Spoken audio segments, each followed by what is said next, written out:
안녕하세요, 이스모입니다. 오늘의 이스모 뉴스 시작해보도록 하겠습니다. 요즘 이제 CES 2025 기간이라서 굉장히 뉴스가 많이 쏟아져 나오고 있습니다. 그래가지고 다뤄야 될 게 굉장히 많은데 시간이 별로 없죠. 그래서 빨리빨리 한번 보고 넘어가 보도록 하겠습니다. 일단은 엔비디아 관련 뉴스가 가장 많습니다. 엔비디아 관련 뉴스인데 젠슨 황이 어그로를 끌려고 하는 걸까요? 약간 일론 머스크가 부러웠나? 자기가 했던 발언들을 막 철회하고 약간 정정하고 그런 일이 발생하고 있습니다. 저번에 분명히 젠슨 황이 우리 엔비디아에서 마이크론 메모리만 쓸 거다 이런 얘기를 했는데 그 이야기를 철회했습니다. 우리 지포스에서 삼성뿐만이 아니라 여러 파트너의 메모리를 사용할 것이다 이런 이야기를 했어요. 발언을 철회한 거죠. 왜 그러냐면은 제품들을 까보니까 삼성 메모리가 들어있었던 거야. 아니 이게 뭐야? 마이크론 메모리만 사용한다면서요. 그랬더니 우리 삼성 것뿐만이 아니라 다양한 제품의 메모리를 사용할 것이다. 우리는 열려있다. 이런 말을 했어요. 그래서 RTX 5080을 포함한 지포스 RTX 50 GPU는 여러 파트너들의 GDDR7 메모리를 활용한다. 이런 이야기를 했죠. 그리고 되게 재밌는 게 젠슨 황이 삼성도 GDDR7 메모리를 만드나요? 이런 얘기를 했다고 해요. 아니 여기 있잖아요. GDDR7. 실제로 엔비디아는 삼성과 마이크론을 포함한 여러 D램 파트너로부터 GDDR7 메모리를 공급받고 있다라고 하고 있죠. 그래서 국내 기사에도 떴어요. 젠슨 황 새 GPU에 삼성 제품 쓴다. 뭐 삼성 제품만 쓰는 건 아니겠죠. 기사를 이렇게 뽑은 거지.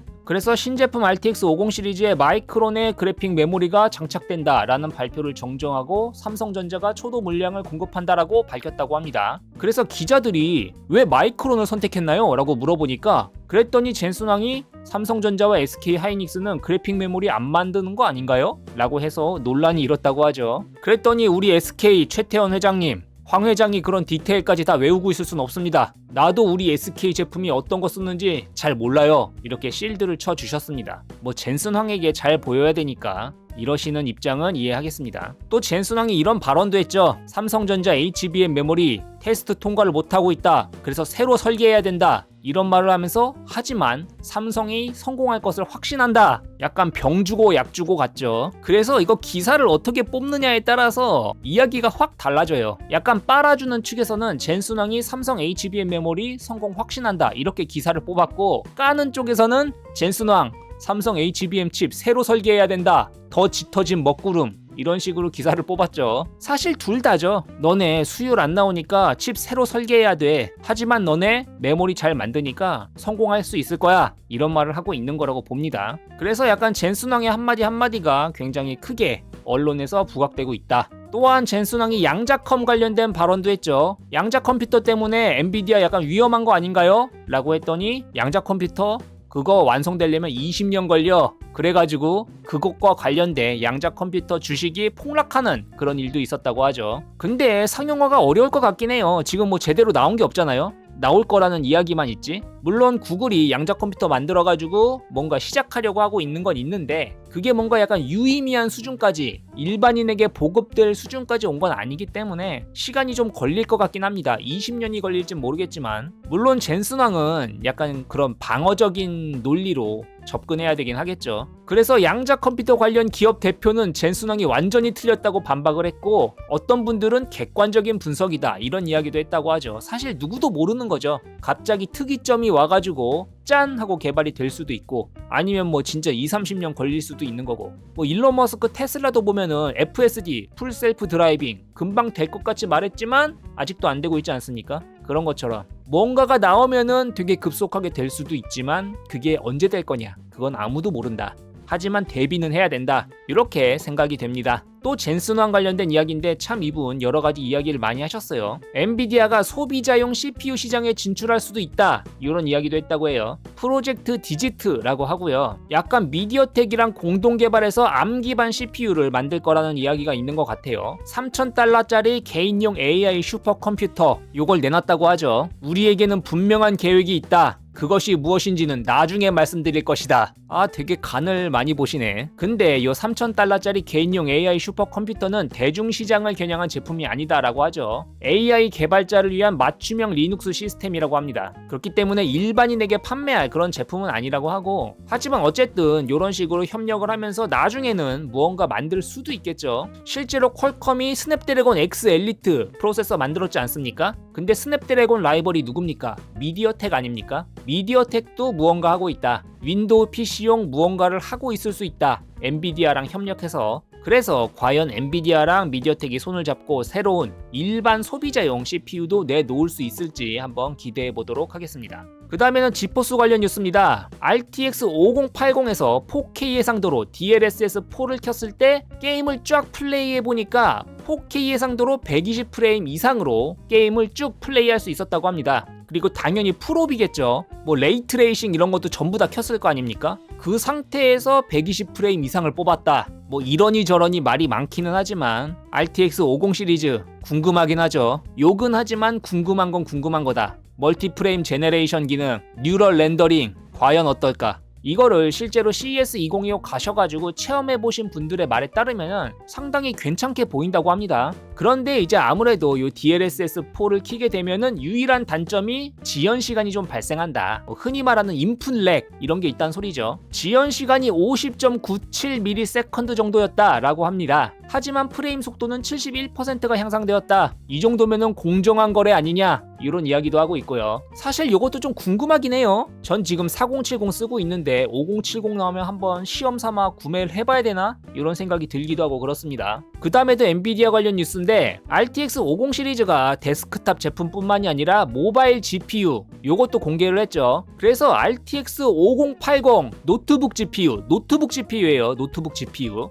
요 벤치마크가 유출됐는데 모바일 4080 그것보다 18% 빠르고 모바일 4090보다는 6% 더 빠르고 4070 슈퍼 데스크탑 버전과 동등하다. 그러니까 데스크탑 PC에서 쓰는 4070 슈퍼 정도의 성능이 RTX 5080 모바일 GPU에서 뽑아줄 수 있다라는 이야기죠. 아래쪽에 보시면 오픈CL 점수가 19만 점 정도가 나왔다고 해요. 요 점수는 RTX 4080, 4090 노트북 GPU 같은 예전 세대 제품들보다 더 좋은 점수라고 하고요. 당연하겠죠. 그리고 요게 벤치마크 표 같은데 요렇게 보시면은 요게 RTX 4090 노트북 근데 RTX 4090이 모바일 GPU도 있었어? 요건 몰랐네요. 요게 한 17만 점 정도 나왔던 것 같아요. 근데 RTX 5080 노트북 GPU는 19만 점 나왔고요. RTX 4070 슈퍼 데스크탑 버전이 19만 2271점. 아무래도 모바일용 5080이 살짝 낮긴 하네요. 근데 둘 다 19만 점이야. 한 2000점 정도 점수가 낮은 것 같긴 한데 거의 동등하다. 모바일용 RTX 5080이 4070 슈퍼 정도의 파워를 가지고 있다 라고 합니다. 참고로 모바일용 RTX 5080은 TGP가 80에서 150W 수준이라고 해요. 뭐 그렇게 많이 먹는 것 같진 않아요, 전력을. 왜냐면은 4070 슈퍼 데스크탑 버전이 220W 정도거든요. 220W. 근데 얘는 최대로 해도 150W잖아요. 동일 성능이라고 치면은 동일 성능인데 70W 절약한 거죠. 그걸 보면은 대단한 성능인 것 같긴 하다. 성능을 높이는 거는 어렵지 않을 수 있어.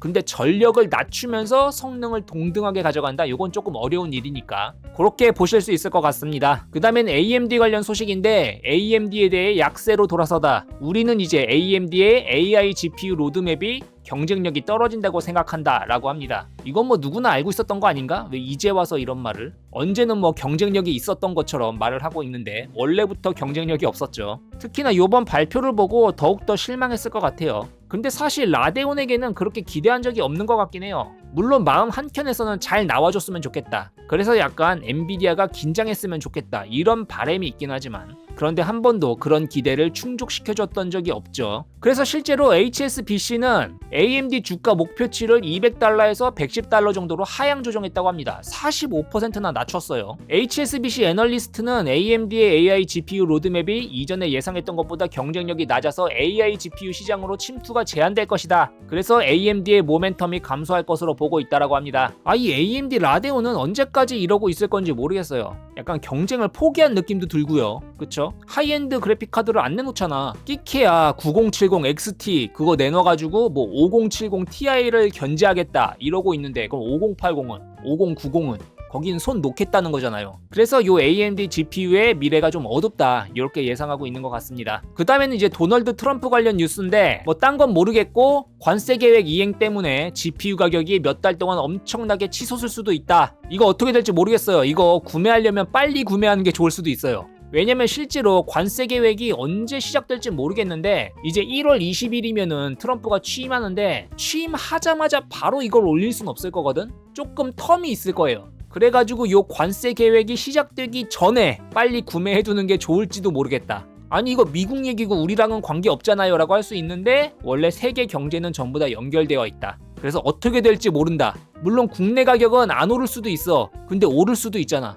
모르잖아. 그러니까 이거 웬만하면 빨리 구매해두는 게 어쩌면 좋을 수도 있다. 참고로 중국에만 관세 부과하는 게 아니에요. 트럼프는 중국 외 국가에서 수입하는 제품도 10% 관세 부과하고 중국에서 수입하는 제품은 60% 관세를 부과할 계획이다 라고 하죠. 그래서 상황에 따라서는 40에서 50% 정도의 가격 인상이 있을 수도 있다고 합니다. 요 얘기 저번 이스모 뉴스에서 제가 말씀드렸던 것 같은데 그래서 엔비디아랑 AMD 같은 회사들이 트럼프 관세가 미치는 영향을 막기 위해 잽싸게 빨리 생산해가지고 빨리 시장에 풀어버리려고 지금 노력하고 있다 이런 이야기를 했었죠. 그래서 마이크로소프트, HP, 델 이런 회사들도 소비자 하드웨어를 빠르게 수입하려고 한다. 관세 진행되기 전에 빨리 수입해두자. PC 만드는 회사잖아요. 마이크로소프트, HP, 델. 야 빨리빨리 수입하자. 이러고 있다고 하죠. 그 다음에는 마이크로소프트 관련 뉴스인데 엑스박스 핸드헬드, 엑스박스에서 만든 스팀덱 같은 그런 모바일 기기를 만들 것이다. 이런 이야기가 있는 것 같아요.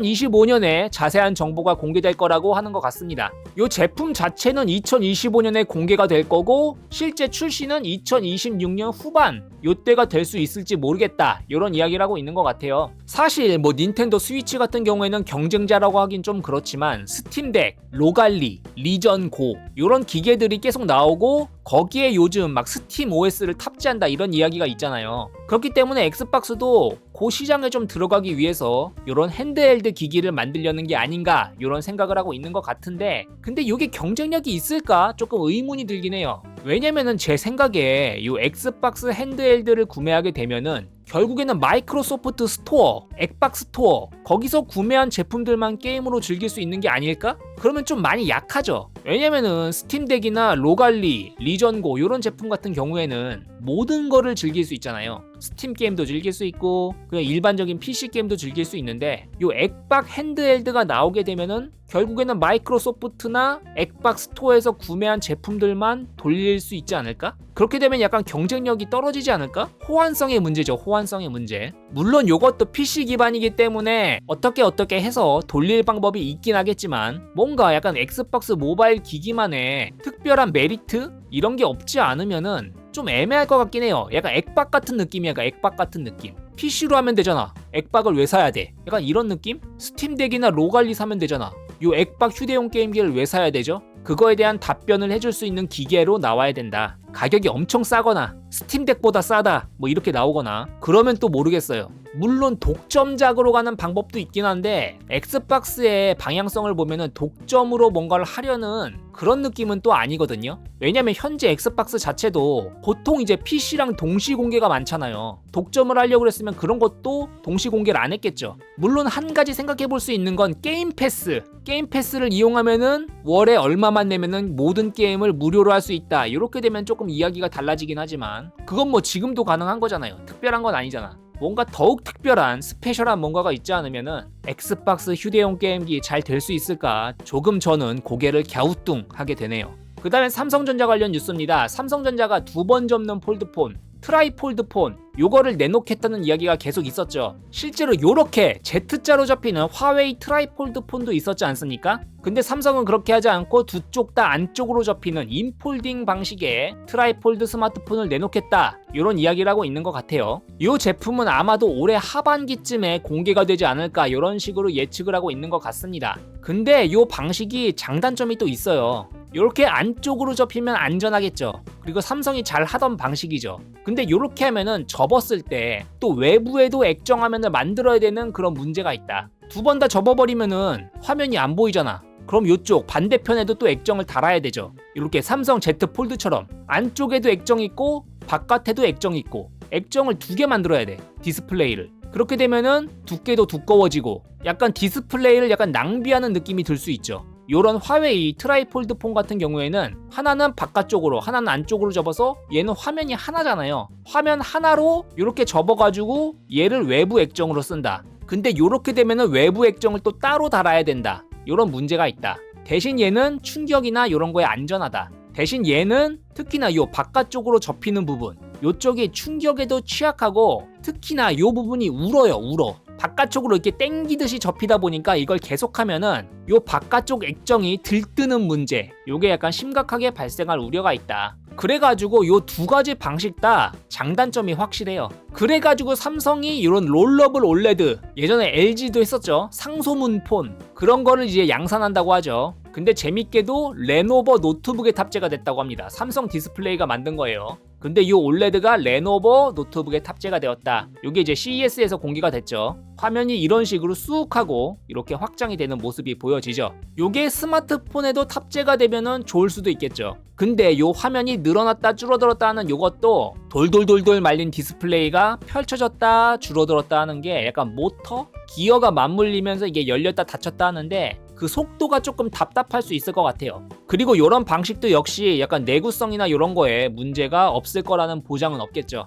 하지만 주름이나 이런 거는 좀 덜하지 않을까? 이렇게 생각이 되긴 합니다. 그 다음에는 이제 레노버 관련 뉴스인데 레노버 리전 고 2 핸드헬드 기기가 발표가 됐죠. 보시면 이렇게 닌텐도 스위치처럼 화면과 요 컨트롤러를 분리를 해줄 수가 있고요. 8.8인치 올레드 화면을 사용하고 있다고 합니다. 가장 중요한 건 AMD의 최신 라이젠 Z2 익스트림, 요 현존하는 가장 강력한 칩이 탑재가 되었다고 해요. 요 Z2 익스트림 요번에 CES에서 공개가 됐죠. AMD가 74W시의 배터리 용량이 거의 2배가 늘었어. 2배까지는 아니지만 이전 세대가 49W시였는데 74W시로 늘어가지고 상당히 배터리 용량이 많이 늘어났다. 요거는 이제 플래그십 모델이죠. 플래그십 모델. 요 제품은 아직까지는 프로토타입이라고 하고 출시까지는 조금 시간이 걸릴 거라고 합니다. 그러니까 출시가 된 게 아니라 발표만 한 것 같아요. 발표 CES에서. 그 다음에는 요것도 공개했어요. 요거는 실제로 곧 판매할 예정이죠. 리전 고 S.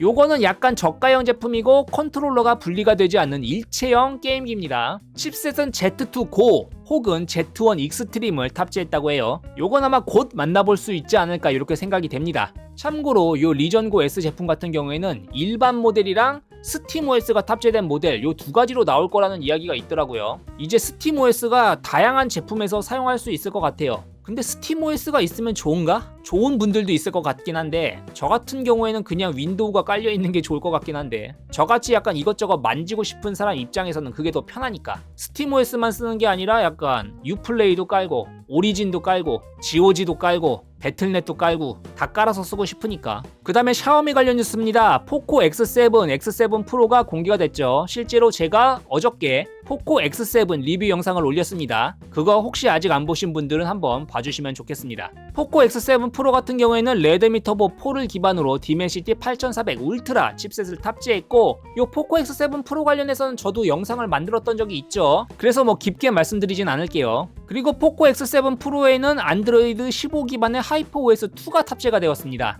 요게 조금 차이가 나는 부분이에요. 포코 X7에는 안드로이드 14 기반의 하이퍼OS1이 들어갔어요. 이걸 왜 이렇게 이원화를 시켜놨는지는 잘 모르겠습니다. 같이 넣어주지. 그리고 포코 X7은 디멘시티 7300 울트라 칩셋이 탑재가 되었죠. 제가 리뷰 올렸으니까 그거 봐주시면 좋을 것 같고 가격은 포코 X7 프로가 $299, 포코 X7은 $249. 가격은 이렇게 나온 것 같아요. 근데 제가 포코 X7 리뷰를 올리긴 했지만 포코 X7이 $249고 포코 X7 프로가 $299면은 그냥 포코 X7 프로 사는 게 낫지 않나? $50 차인데 누가 포코 X7을 사지? 요런 생각이 조금 들긴 합니다. 디자인도 요게 포코 X7이고요. 요렇게 생겼고 요렇게 생겼고 요렇게 생겼고 저는 요 모델을 리뷰했죠. 포코 X7 프로는 요렇게 생겼어요. 요렇게 디자인도 포코 X7 프로가 조금 더 정갈하죠. 특히나 요 블랙 모델이 가장 심플하게 사용하실 수 있을 것 같아요. 포코 X7은 솔직히 디자인이 좀 그래요. 디자인이 포코 X7은